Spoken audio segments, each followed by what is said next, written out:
The authors investigate the deployment of movable antenna arrays in wideband multiple input single output communication systems, focusing on near-field channel models. They address the beam squint effect, which degrades analog beamforming gain as subcarrier frequency deviates from the reference tone. To mitigate this, they propose a novel approach maximizing the minimum analog beamforming gain across the entire wideband spectrum by adjusting the positions of the movable antennas. The paper reviews recent advances in movable antenna technology, highlighting its potential to improve beamforming capability and spatial multiplexing gain. It discusses the limitations of existing research, which focus on far-field channel models and do not consider the beam squint effect in near-field wideband systems.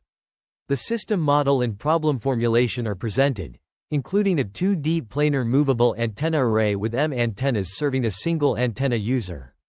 The authors propose a Maxmin criterion to configure the movable antenna's positions, which maximizes the minimal analog beamforming gain over the entire wideband spectrum. They introduce two algorithms based on appropriate transformation and smoothed gradient-descent-ascent methods. Numerical results demonstrate the effectiveness of these algorithms in alleviating the beam squint effect in wideband systems. The key contributions include studying the beam squint effect in near-field wideband movable antenna communication systems, proposing the Maxmin criterion, and developing efficient algorithms to resolve the problem. Designing a wideband MISO-MA communication system necessitates optimizing metasurface antenna positions to maximize the minimum analog beamforming gain across all subcarriers. The authors employ a near-field line-of-sight channel model and a quasi-static scenario to tackle this problem. The optimization problem is formulated as a Maxmin problem, which is challenging due to its non-convex objective and constraints. To address this, the authors introduce a slack variable and leverage block coordinate descent and majorization-minimization methodologies. This approach enables the construction of concave lower bounds for the non-convex constraints, facilitating the development of efficient algorithms to optimize MA positions. The proposed algorithms achieve balanced communication rates among different subcarrier data streams by iteratively updating the MA positions and the slack variable. This iterative process yields optimized MA positions, ensuring maximum analog beamforming gain across all subcarriers. The significance of this work lies in its ability to overcome the non-convexity of the optimization problem, providing a feasible solution for wideband MISO-MA communication systems. The author's approach is particularly noteworthy, as it provides a tractable solution to a complex problem, paving the way for further research in this area. The optimized MA positions and balanced communication rates achieved by this method have significant implications for the design of wideband MISO-MA communication systems. The authors present Algorithm 1, a solution to the optimization problem, P1, utilizing a slack variable. This algorithm iteratively updates variables "t_m" and "kappa" until convergence. The update rule for "t_m" is derived from the second-order Taylor expansion of "h, t_m, f_l", approximated using a concave lower bound. To convexify constraint 6c, a first-order Taylor expansion is employed, yielding a convex optimization problem, P4, solvable by numerical solvers. However, the high computational complexity of Algorithm 1, due to the large number of constraints in the wideband system, necessitates a more efficient approach. The authors propose an algorithm based on the stochastic gradient descent-ascent (SGDA) method, which optimizes antenna positions by iteratively updating "t_m", "f", and "alpha_m".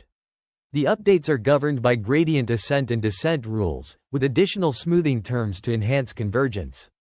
The optimization problem, P5, is formulated to optimize the "m_th" multiple access (MA) position, and the SGDA algorithm is used to solve it. The updates for "t_m" and "f" are based on gradient ascent and descent rules, respectively. The auxiliary variable "alpha_m" is introduced to improve algorithm convergence.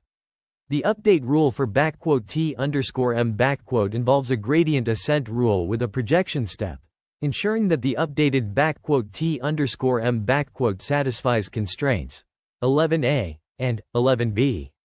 This projection step solves a convex optimization problem, P6, to find the closest point to T_m that satisfies the constraints. Overall, the authors propose an efficient algorithm based on the SGDA method, reducing the computational complexity of the original optimization problem in a wideband system. The proposed SGDA-based algorithm for solving the minimal array gain maximization problem in wideband MISO communication systems under the NF channel model utilizes a slack variable and the stochastic gradient-descent-ascent method to iteratively update the positions of the antennas in the metasurface array. Compared to an alternative algorithm, the SGDA-based algorithm exhibits lower complexity and superior performance, particularly in systems with large bandwidth. This is demonstrated through simulation results, highlighting the benefits of deploying metasurface arrays in wideband communication systems, including the mitigation of beam squint effects.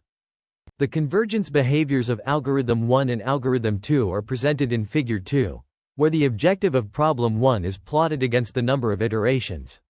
Figure 3 compares the array gain across the considered frequency band, showing the performance of algorithm 1 and algorithm 2 with m equals 16 and m equals 64. Figure 4 compares the average running time of one BCD iteration between algorithm 1 and algorithm 2. The Hessian matrix of the objective function is derived in equations 23 to 28, used to calculate the descent direction in the optimization algorithm. The gradient of the objective function with respect to the antenna position is calculated in equation 29, where the mth element of the gradient is given by equation 30.